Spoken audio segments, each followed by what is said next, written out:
Hi, I'm Samantha James. I am from the University of Alabama, and I am spending 2 months here working with Neus and Maria Inglada at the Cowork Rambla Catalunya and the Cala Maria Hotel.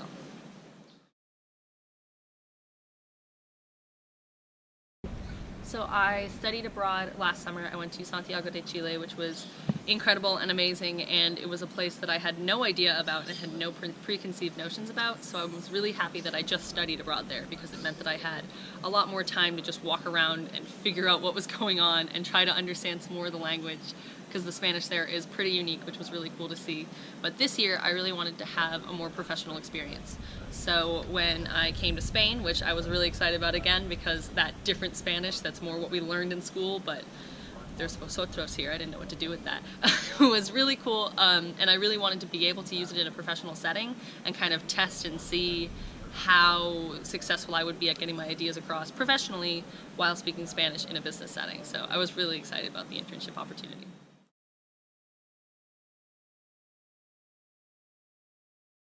I'm kind of a weird case when it comes to how my placement happened because my major in school is communication studies, which is something so vague and so general. It doesn't have a direct skill that can be attached to it and attributed to it. So the people at CEA did a really amazing job with my placement. I was one of the first people that got to be placed. I interviewed with the incoming people at CEA, then I interviewed with Maria, then I interviewed with my current boss and her sister, who was also my boss. So that was amazing, and it was a pretty streamlined process. Even though when they asked me what my goals were, all I could say was, I want to speak Spanish, I kind of like hospitality, and there should be people there.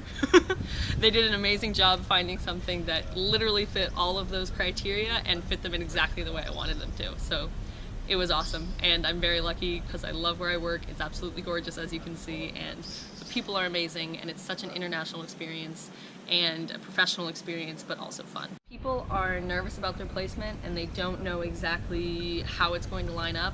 I would say just trust the process a little bit. I, again, had such vague guidelines for what I wanted, and there was no way that anyone should have been able to find something like this with what I gave them, and they did an amazing job. All of my roommates are interns as well, and they all got placed later than me, obviously, but they love their jobs, and even the ones that had one in mind and then something changed and now they're working for someone else, they're still getting an incredible experience and an incredible opportunity that they didn't even know they wanted and they didn't even know that they needed, and now they're really happy to be there.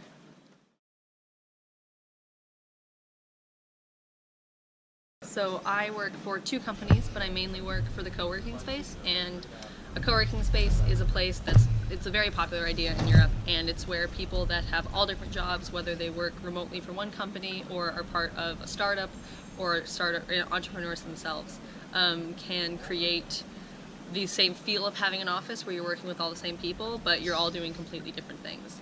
So it's really great for me as someone who works remotely when I'm back in the States. Having a place that has an office feel without having to rent an entire office is really, really cool. So my job specifically there, I do a lot of reception work. So I get packages, I tell people when their clients are here, I keep people up to date with newsletters and social media and things like that. But I also am implementing a lot of new programs. So we're updating our website, I'm doing a lot of the things for that, and we're also creating a new program called Cobot, which helps with registration and booking meeting rooms as well.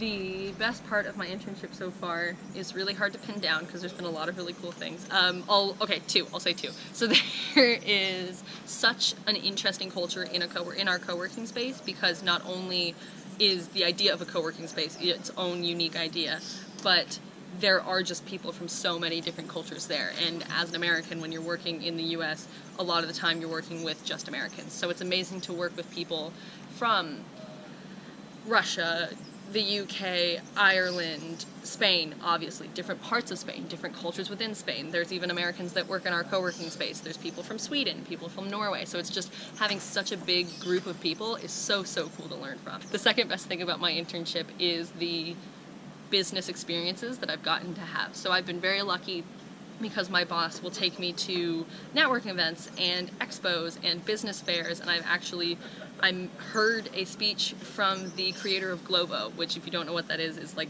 the Uber Eats of every Latin American country in all of Europe. So that was incredible. And I got to go to an event at ESADE, which is the biggest business school in Spain. And I got to go to a digital media expo where everyone was kind of exploring, and they were from all around the world, but again, all in Spanish. Everyone spoke to me in Spanish or Catalan, which was always scary. And then I actually got to tell someone about co-working at a business fair, and I was the person at the booth, and that was incredible because I was the one who knew something and had ideas to share.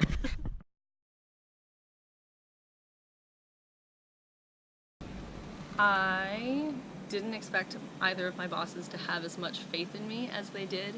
I don't know how that happened. I think it happened my very first day.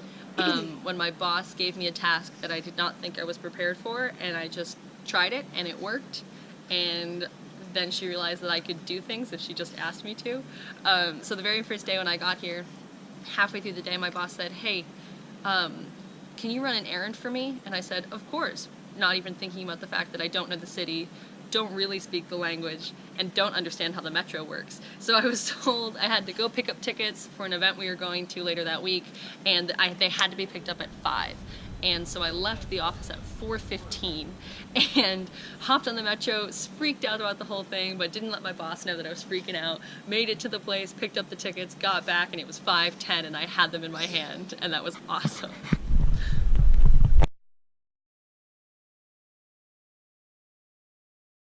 The company that I intern for in the States right now is something that I'm really passionate about and something that I really want to do.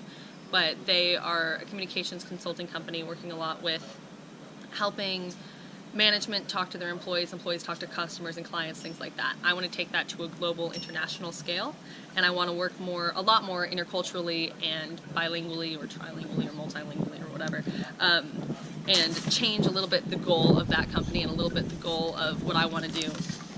Possibly working abroad or studying abroad, more like doing an entire degree abroad in a different country would be something really amazing. So a lot of that, I'm just thinking of the world a lot more globally than I did before, and thinking of my goals and the company that I want to eventually start on my own. I'm thinking about that in a lot more global of a context now.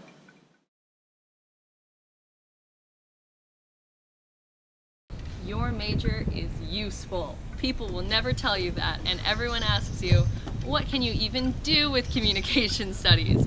But there's so much opportunity and there's so much out there, and what you're told time and time again, or at least what I was told time and time again by my professors, is that what our major prepares us for is how to better the communication level and style in any situation.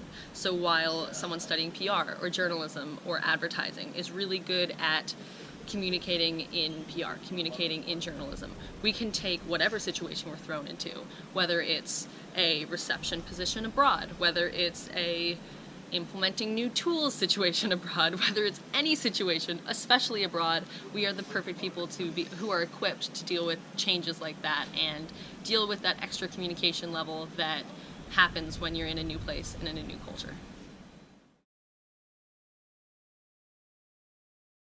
So I have 2 shout outs. The first one is Christopher did an amazing job throughout the year with Christopher Adams. Oh yeah, Christopher Adams. Sorry, Christopher Adams at CEA in Arizona. He did an amazing job answering all my questions. One time I got this random string of emails saying that my trip to Yugoslavia had been denied, and that was really weird, so I had to call him in a panic and double check that everything was good to go, and he did an amazing job. Every time I called him saying, "Am I good? Am I good? Am I good?" He did a great job of saying, "Yes, Sam. Yes, Sam. Take a deep breath. Find some cute clothes or something, you're fine." So it was awesome to work with him.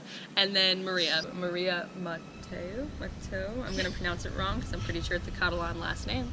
And she is amazing. She's the internship coordinator for us, and she also teaches our international intercultural awareness course every Friday morning, and she did an amazing job placing us. I can't even understand how she did that all, especially when this program started last year and went from 17 people to, I don't know, 2,000. So she has done an amazing job working with us, working with the people here that she has to talk to, the adults that she has to make sure can trust us to do whatever we need to do. And she also teaches an awesome class that, even though everyone comes in and they're thinking, oh, it's Friday morning, I'm tired. She does an amazing job of bringing everyone together and teaching us things that we're actually going to use and are currently using right now.